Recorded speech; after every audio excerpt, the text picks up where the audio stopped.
Hi, this is the Black Bear Prepper again, talking about our new scouting segment. Now, if you've been coming to our roundtables, now again, that's not the roundtable pizza, that's the scouting event roundtable.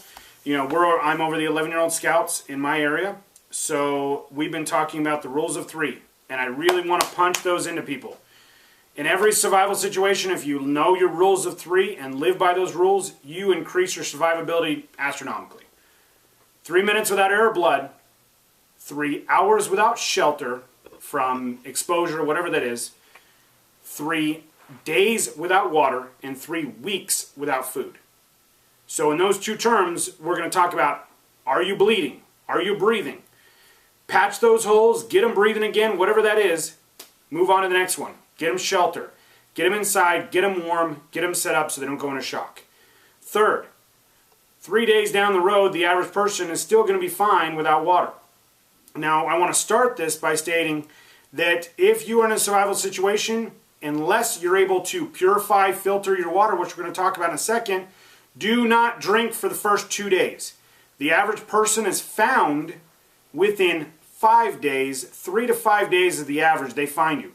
Where they find your body or you, it's always found. Okay? Stay with your vehicle. That's your shelter. But whatever it is, don't go try to find them. They're coming for you. Tell people where you're going. These are important rules. Prepare ahead of time. Make sure your friends know that, hey, if I'm not back in 3 days, come find me. Now, what I mean by that, why we want you to sit there and wait for 2 days to start drinking, is the average, cryptosporidium or giardia or things like that, they don't happen immediately. The really bad, violent attacks happen 3 or 4 days after you start drinking. So if you wait 2 days, instead of it kicking in 3 days when people are still looking for you, now you wait 2 days, add 3 days to that. Now we have 5 days. Most likely you will be found within your 5 days if you survive. So that gives you, that extra 3 days worth of time on there, or extra couple days on there. You're hopefully going to be found at that time. Then tell them, I've been drinking out of the creeks. I need to get on a broad spectrum antibiotic that's going to kill everything that's now in my system from drinking out of the creeks.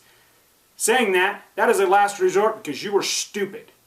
Most people should understand that we are in scouting or prepping or anything being prepared. You're LDS. We are supposed to be self-sufficient. You're not LDS. The government wants you to have a 72-hour kit, wants you to be ready for these things. You're a backpacker. You should be bringing equipment with you to survive for several days past when you're supposed to be home. So that's what we're going to get into now. Being prepared with water / filtration / purification. So I'm going to have Emily scroll down here a little bit and we're going to talk about a couple things that are on the table. This is for my scouting backpacking friends. We're going to talk a little bit more about my prepping friends or friends that if we want to back up something to these filters. First of all, we have these. These are water purification pills. Do not buy the iodine tablets. And I know you guys can't see these. These are made by, OASIS. Okay, particularly you buy these online, pay like $10 for them, you get a whole package of 30 of them. I like them online. It's all the same thing. Cat9 sells the same thing. A lot of the companies sell a very similar tablet. Something to think about here is that these tablets are basically the derivative of bleach. So you have, and I'm going to say this wrong because I don't think it's on here, but you want a tablet that has sodium hydroxide in it, which I think is how you say it, and I'm not totally positive on that, but you want to look that up. But that's the same chemical that's in bleach. Now, what I like about the tablets over carrying bleach, because you totally can carry bleach if you don't have any other way to purify. One, it tastes really nasty, and the pills don't taste really nasty. This has an expiration date of 2018. So this is 2014. This is a good 4 years, and I got these last year. So you're probably going to get 4 or 5 years pretty much out of them, period. And they'll be good past that point because they're hermetically sealed, and they're probably good for 10. Saying that, you need to do your research. You need to be responsible for yourself. I'm not taking any responsibility, and I recommend you go take a class on water purification. Or come to one of our roundtables, and we'll be happy to talk to you about it there. But this is just a refresher course and kind of talking about what I recommend. And again, these opinions are just mine. And from the, 20 plus years of experience I've had in the backwoods. So, pills. No iodine, bleach type sodium hydroxide based pills. Okay? Iodine does not work. You should throw it away if you have it at home. If you have an iodine based pill at home, unless it's for nuclear sickness, you need to throw it away. Because it does not work against Cryptosporidium, a hard shell organism. They do work against Giardia. Now keep in mind, these pills are a minimum factor of 30 minutes to take effect. We recommend you putting them in areas where you have Cryptosporidium 4 hours before you use the water. Okay?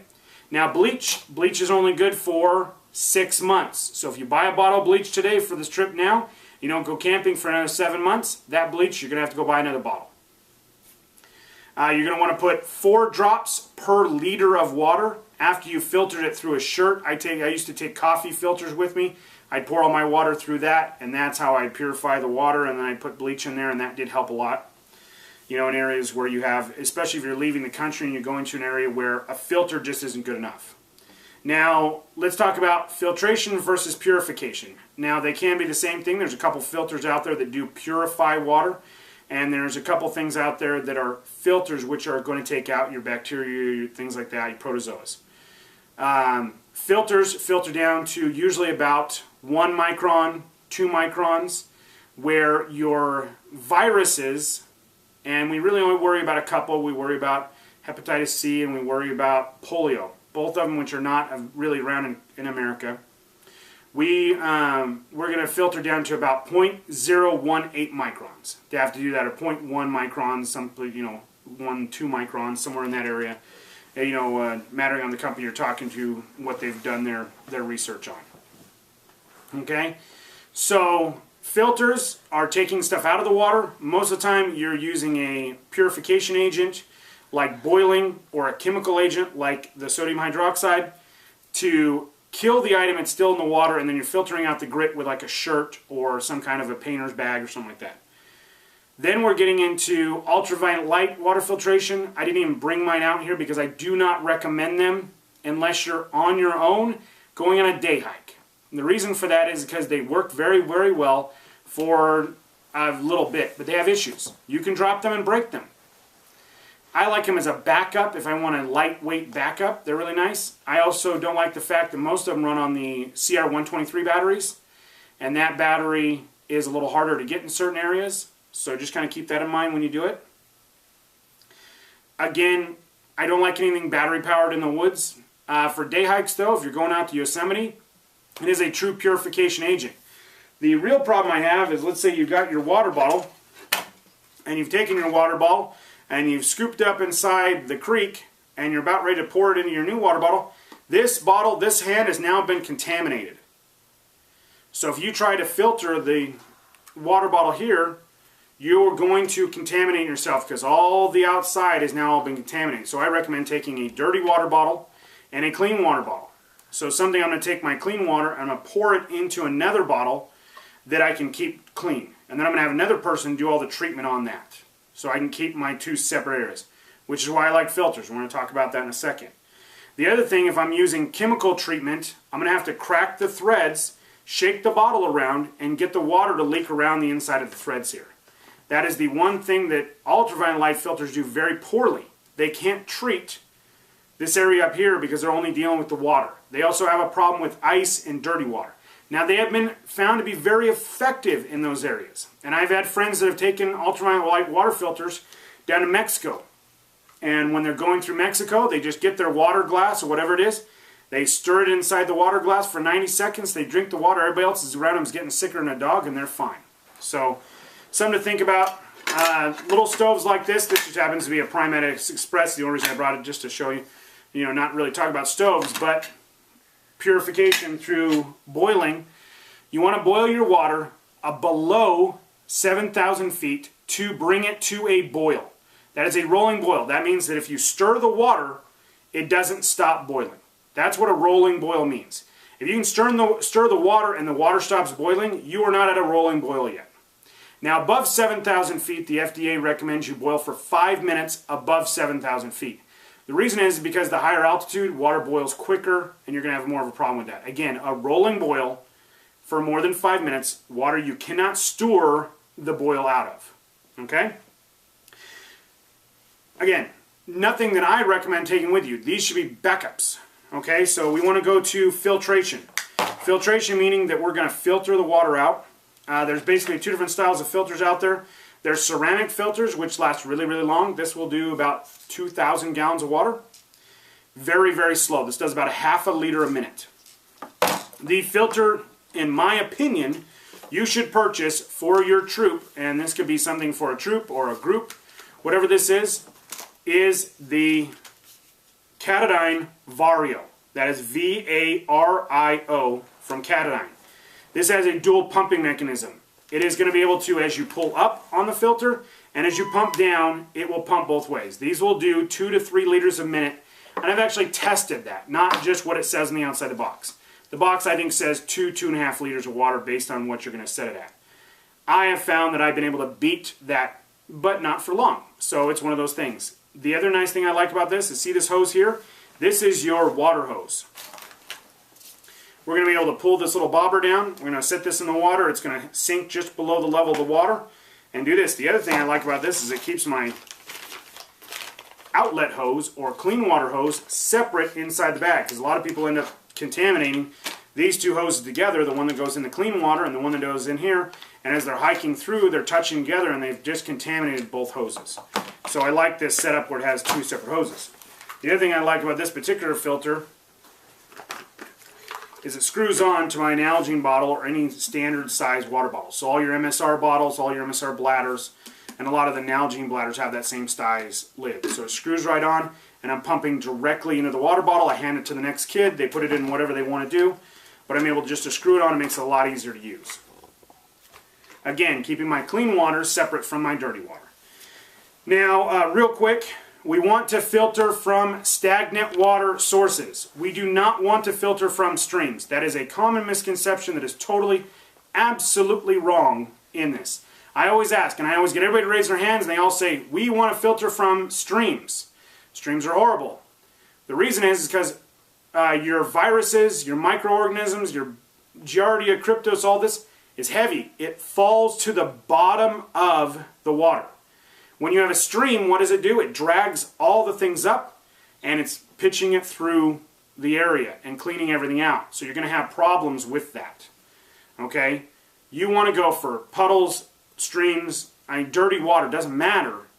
It will filter out the dirty water. You want to filter out the junk that's on the bottom of the river. We don't want to be in there. So that's, again, we want to make sure we're several inches off the bottom and a couple inches off the top so the dirt on top doesn't get infected.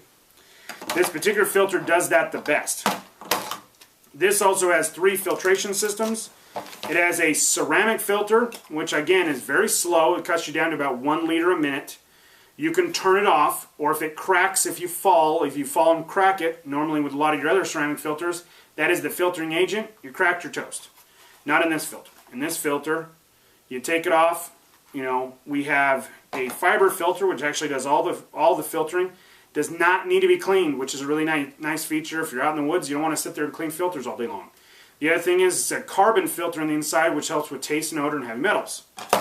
So most filters out there that are carbon-based filters, after you've used them for 6 months, you need to throw away the filter. This particular company allows you to be able to pull out that plug on the top of the filter, dump in new carbon.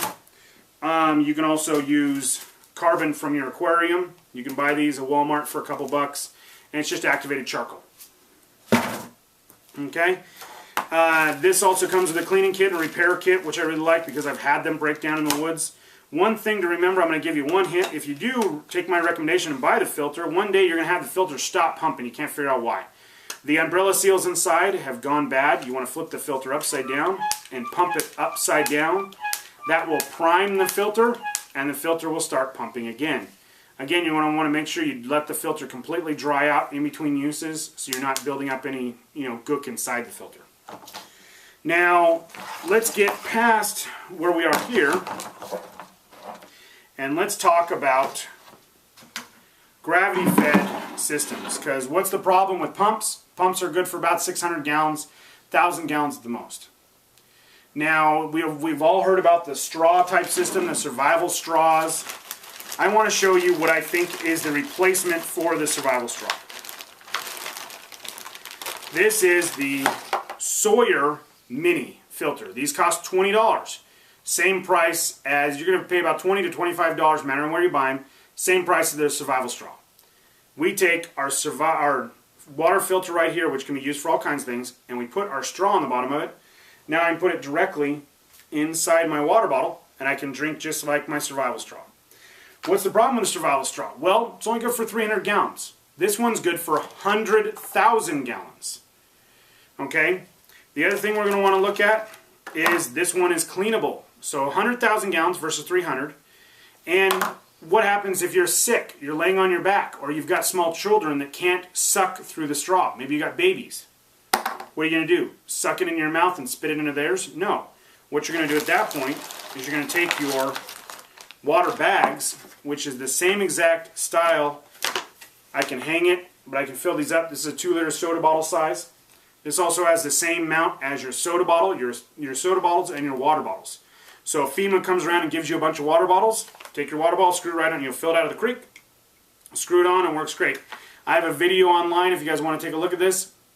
It shows this filter filtering bright orange water. I have dirt water I've filtered out of these things. They work great for that. You're just going to sit there, screw it onto the back here, and we're set to go. Now, for my prepping group out there, this is also a great backup, for a pump. The reason I do not like these is because this is contaminated water once I fill it. I do not like putting contaminated water next to my body or anything I use, because this can contaminate my hands and then we have problems. So we want to screw this guy on, hold it at an angle, and squeeze it in our mouth, or we can hang it from the tree and just use it as a gravity filter here. For my prepping group people, and then we use this guy. This is our syringe. We're just going to go ahead and stick this on the clean side. We're going to suck up clean water, put it on there, and pump it through 3 times. Works great for that.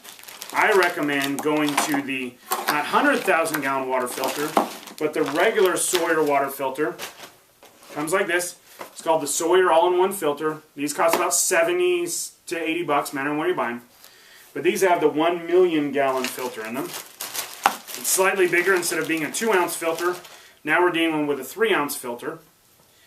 And where I think it really shines, it comes with an attachment to hook up to your faucets at your campsites.